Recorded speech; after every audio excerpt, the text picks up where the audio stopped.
laisse pas le diable te tromper, c'est parce que c'est toi qui le laisses faire. Il y a des gens qui disent, le diable me rend malheureux, le diable il nous fait souffrir chez nous. Dans nos maisons, il y a le diable, on souffre, il y a des malheurs, mais parce qu'on le laisse faire. On laisse l'ennemi rentrer chez nous, on ouvre la porte.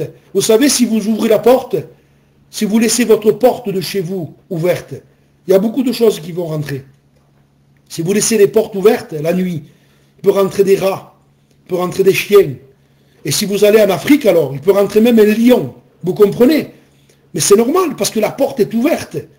Alors ce soir, je vous donne un conseil. Fermez la porte au diable et ouvrez la porte à Jésus. Ne faites pas le contraire. Ne fermez pas la porte à Jésus.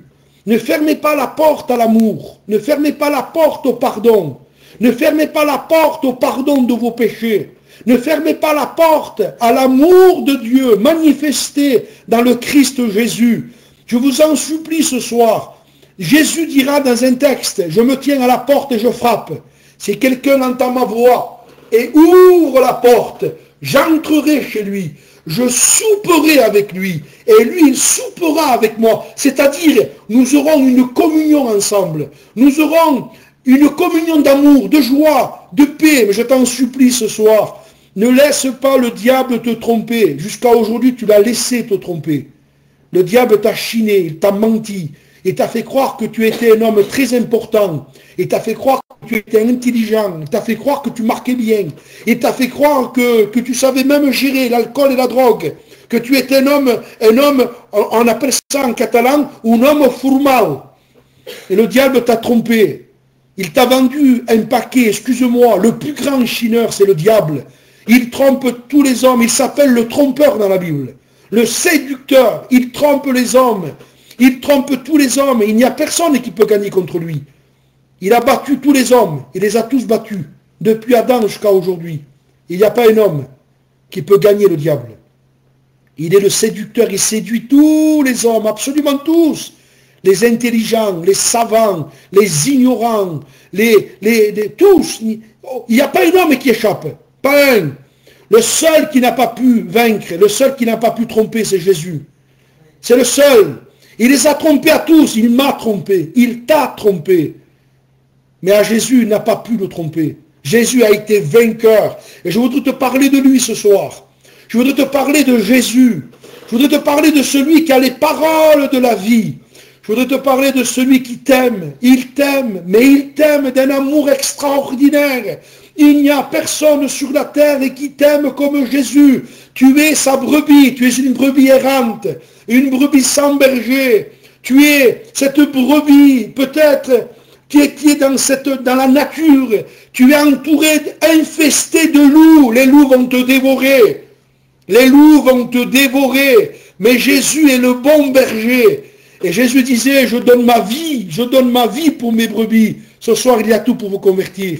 Il y a cette réunion qui est formidable. Jésus est formidable. Il est merveilleux, Jésus. Jamais homme n'a parlé comme cet homme.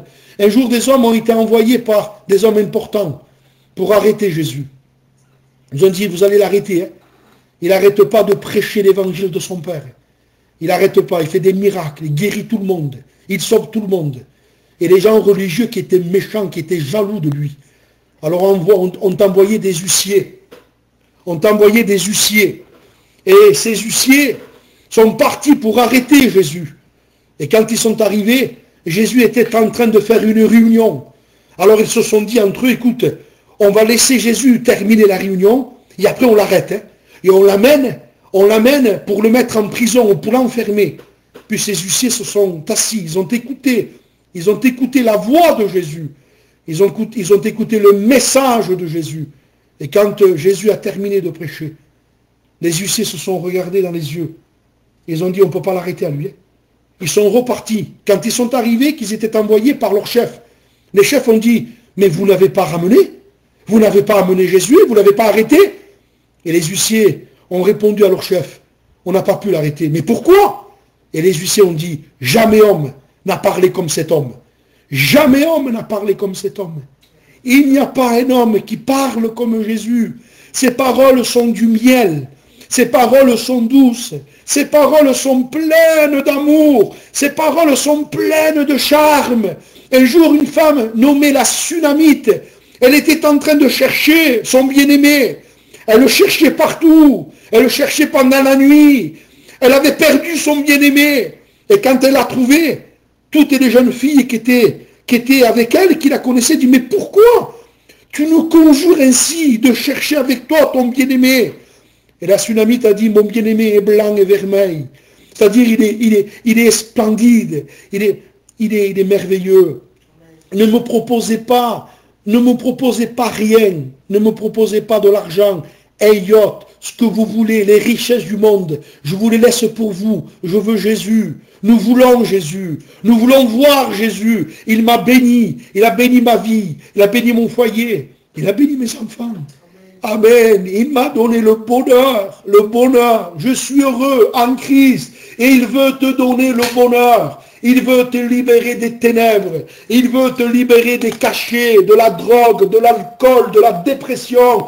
Il veut te libérer de l'orgueil qui te ronge comme un cancer. Amen. Ce soir, le libérateur est sur le canal. Et la voix du libérateur est en train de parcourir les téléphones. La voix divine du Seigneur, à sa voix, tout tremble. À sa voix, les montagnes tremblent. À sa voix, les démons tremblent. Le diable est vaincu parce que Christ est vainqueur. Je voudrais vous dire ce soir, le secours, il vient d'en haut. Amen. Et je voudrais vous raconter cette parabole que j'ai racontée il y a pendant le culte. Je racontais une parabole. Et j'ai cette parabole avec un texte. Le psaume 69. Sauve-moi, ô Dieu, dit David. Car les eaux menacent ma vie. Et j'imaginais cette parabole hier. Imaginez une inondation dans la ville de Nîmes. Que Dieu vous garde. Hein. Mais c'est une parabole, c'est une image. Une grande inondation. Et cette inondation, elle est en train de détruire tout.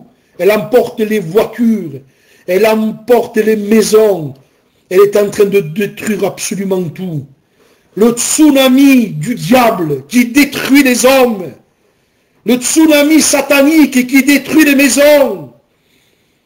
Et puis cet homme se retrouve bloqué. Il est sur un champ. Et il va perdre sa vie. Alors il arrive à monter sur un arbre. Il arrive, il réussit, il s'accroche à une branche. Mais voilà, il est bloqué.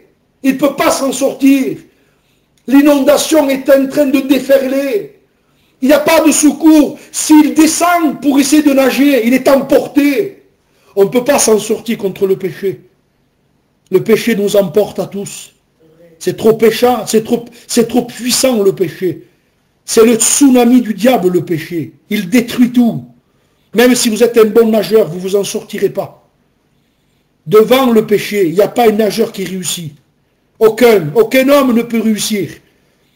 Mais d'un coup, cet homme, dans son désespoir, il lève les yeux en haut et il voit un hélicoptère. Et il voit un sauveteur qui descend.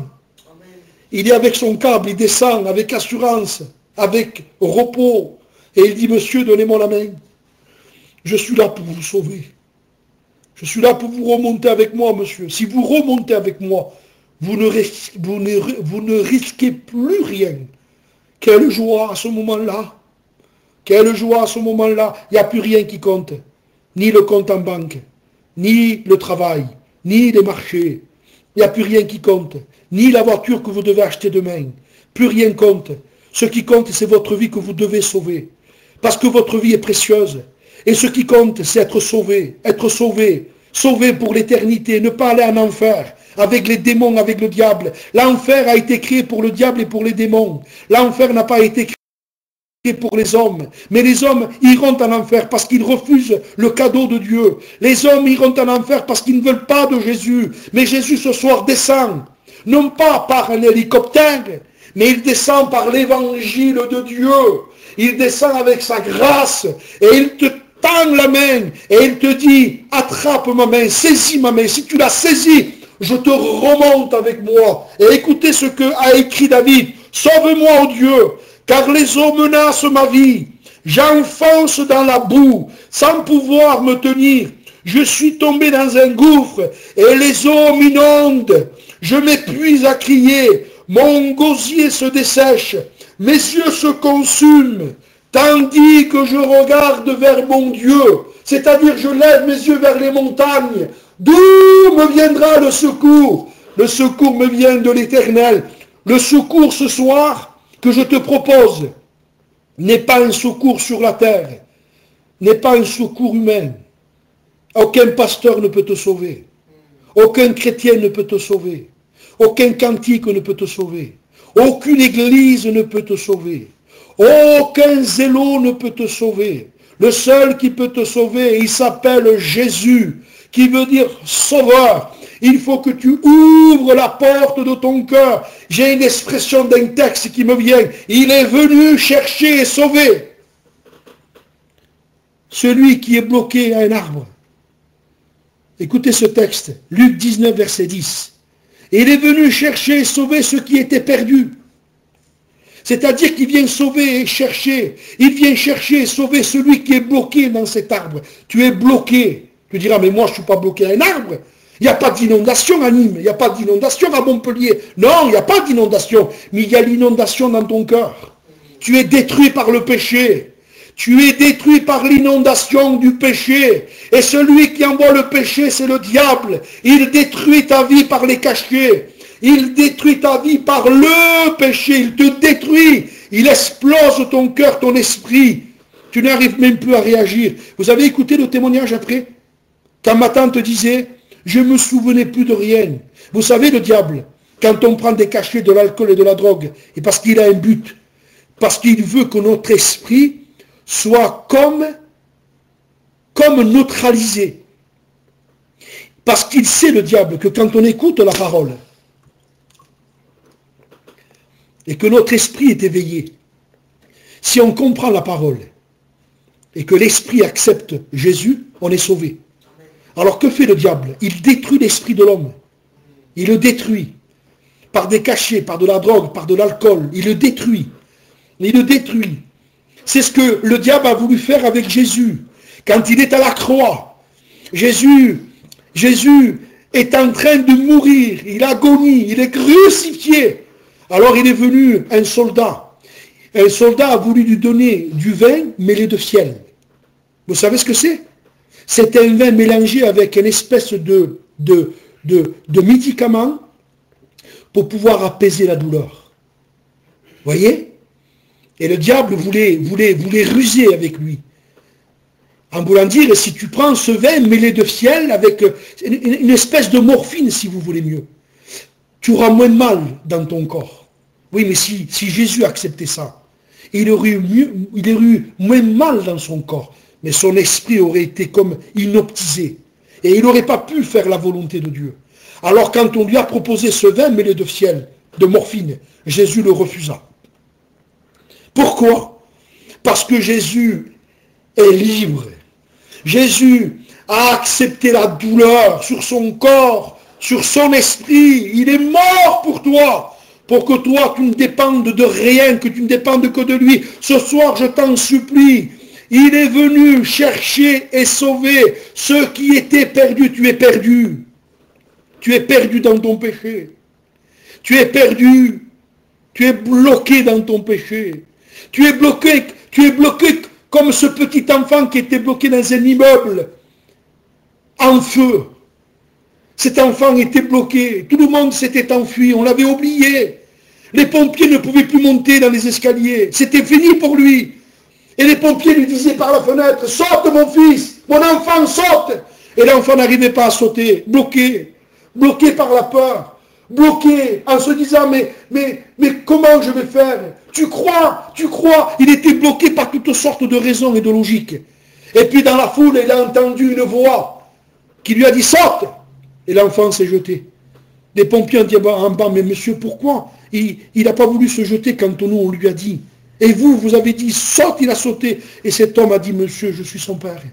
Et ce soir, je voudrais te dire que c'est ton père qui t'appelle. C'est ton créateur. C'est le Dieu qui t'a créé. Il a créé tes mains, il a créé tes yeux, il a créé ton cerveau. Il t'a donné le souffle de vie. Si tu marches, c'est grâce à lui. Si tu respires, c'est grâce à lui. Si tu manges des fruits, c'est grâce à lui. La vie que tu as, elle ne t'appartient pas. La vie que tu as, elle appartient à Dieu. La vie que tu as, elle appartient à Dieu. Écoute bien, il te prête la vie, le Seigneur. Il t'a prêté la vie. Et ce soir, tu dois l'accepter. Tu dois le recevoir. Le péché est trop puissant. Ce sont des eaux puissantes. Ce sont des inondations qui détruisent, qui rendent les familles malheureux. Un père qui pleure pour son fils qui se drogue. Même qui lui dit, mon fils, je vais t'acheter une voiture. Mon fils, on va faire un voyage. Le petit ne peut pas s'arrêter. Il est prisonnier de la drogue. Un fils qui dit à son père, au pas, ne sors plus ce soir. Reste à la maison, pas. Arrête pas. Reste avec moi. Il ne peut pas. Il est prisonnier, il faut qu'il sorte, il faut qu'il boive, il faut qu'il aille dans les bars. Pourquoi? C'est le péché. Le péché nous rend mal. Vous savez ce que j'ai dit un jour? Le péché nous fait faire du mal aux gens qu'on aime. C'est terrible ce que je vous dis. Le péché nous fait faire du mal aux gens qu'on aime. On aime nos enfants, on aime notre femme, et pourtant on leur fait du mal. Pourquoi? Parce que c'est le péché. Le péché, c'est le poison du diable. Mais je bénis Dieu ce soir. Ce soir, s'il y a un poison, ce soir, il y a l'antidote. Ce soir, il y a le remède. Le remède, c'est Jésus.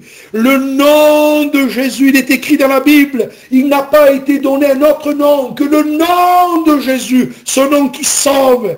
Ce nom qui pardonne, ce nom qui nous relève. Et je sais que tu es bloqué par cette mer du monde, les inondations, ces mers puissantes. Et un jour, il y a un peuple qui était bloqué, c'est le peuple d'Israël. Ils sont bloqués par la mer. Ils ne peuvent plus avancer. Ils sont bloqués. Il y a la mer. Qui peut arrêter la mer? Personne. Ils sont bloqués. Et quand ils se retournent, ils voient le Pharaon avec les chars des Égyptiens. Ils se disent, on est perdu. Devant, c'est la mer. Si on ne pourra pas s'en sortir, devant, on est bloqué. Derrière, on est bloqué. Comment on va faire? Et puis Moïse dit, par la voix de Dieu, Moïse dit au peuple, regardez, ne craignez rien. Restez en place. Et regardez la délivrance que l'Éternel va vous accorder en ce jour. Si ce soir tu lèves les yeux, tu sais ce qu'il va faire? C'est ce que Dieu a fait pour le peuple. La Bible dit que Dieu, toute la nuit, s'est mis à souffler. Dieu a soufflé toute la nuit. Il a ouvert la mer. La Bible dit dans Exode 14 que la mer s'est ouverte. Sur la droite, c'était une grande muraille d'eau. Et sur la gauche, une grande muraille d'eau. Et Dieu a fait un passage. Amen. Et le peuple s'est mis à marcher au milieu du sec. La Bible dit que quand la mer a vu Dieu, la mer s'est enfuie. Le seul qui peut arrêter la puissance du diable, c'est le Dieu tout-puissant. C'est le Christ. Il a livré en spectacle les dominations. Le diable a été vaincu. Quand le diable voit Jésus, il tremble. Quand le diable voit Jésus, il a peur. Quand les démons voient Jésus, ils le supplient. Nous te supplions, Seigneur. Ne nous envoie pas en enfer. Le diable tremble de Jésus. Parce que Jésus, c'est l'homme fort. C'est l'homme qui a gagné la bataille. Il a triomphé. Ce soir, je te propose la victoire, le bonheur, la paix, le pardon de tes péchés. Imagine-toi que je te dise, écoute bien, je te donne ce soir, alors je ne sais pas, peut-être je me trompe, hein, je crois que c'est 6 numéros le loto. Je crois que je ne me trompe pas, non? Et je ne joue jamais, je ne sais pas. Je te dis ce soir, j'ai les 6 numéros du loto et le complémentaire. Je te les donne et demain tu touches l'euro million. Tu dirais, ah ouais? Oui, oui, je te les donne. Je suis sûr que demain tu joues. Mais ce soir, je te propose, écoute bien ce soir, je te propose les numéros du bonheur. Les 7. Je te propose l'euro million. Je te propose la plus grande loterie, la plus grande cagnotte. Pardon de tes péchés. la paix, la joie, le bonheur, l'espérance, la tranquillité chez toi, et le complémentaire en plus. Mais quoi, c'est quoi le complémentaire, le numéro? La vie éternelle, dans le ciel, pour toujours, avec le Christ. Le plus beau loto du monde, c'est le Christ. Quand je me suis converti, j'ai gagné la loterie la plus grande. J'ai gagné le gros lot. Je suis l'homme le plus heureux du monde. Et ce soir, ce bonheur est pour toi. Mais il faut que tu ouvres le cœur. Il faut que tu regardes Jésus. Il faut que tu comprennes ce soir qu'il est venu chercher et sauver ceux qui étaient perdus. Voyez, le mot dit, le mot est important. Il est venu chercher et sauver ceux qui étaient perdus. Le texte ne dit pas, il est venu chercher et sauver celui qui est perdu. Le texte ne dit pas ça. Parce que ça veut dire qu'il y en a des gens, il y a des gens qui sont perdus et puis d'autres ne sont pas perdus. Non, non, c'est pas ça le texte. Il est venu chercher et sauver ceux qui étaient perdus. Mais qu'est-ce qui est perdu? L'homme. C'est l'homme qui est perdu. Et ce soir, Jésus veut te sauver. Tu n'as quelque chose tu as que simplement une chose à faire. Ouvrir ton cœur. Lui demander pardon. L'accepter. Et je voudrais finir. Je voudrais finir avec ça. Je vous transporte avec moi. Ayez le courage de venir avec moi. Ayez le courage de venir avec moi. On est dans le prétoire. Il y a Jésus. Des hommes lui ont donné 30 coups de fouet romain. Son dos est labouré. Le sang coule. On lui met une couronne d'épines. On lui met cette couronne. Et on frappe avec un roseau. On lui pente les couronnes dans son front. On lui arrache la barbe à vif. Viens avec moi, hein. Excuse-moi, hein. T'as souvent dit, je suis un homme, moi. T'es un homme? Ouais, viens avec moi, alors. Viens avec moi, je sais. Viens avec moi au prétoire. Viens avec moi.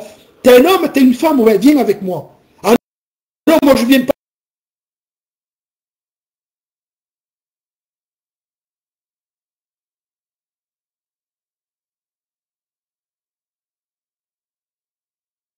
T'as été coupé, frère.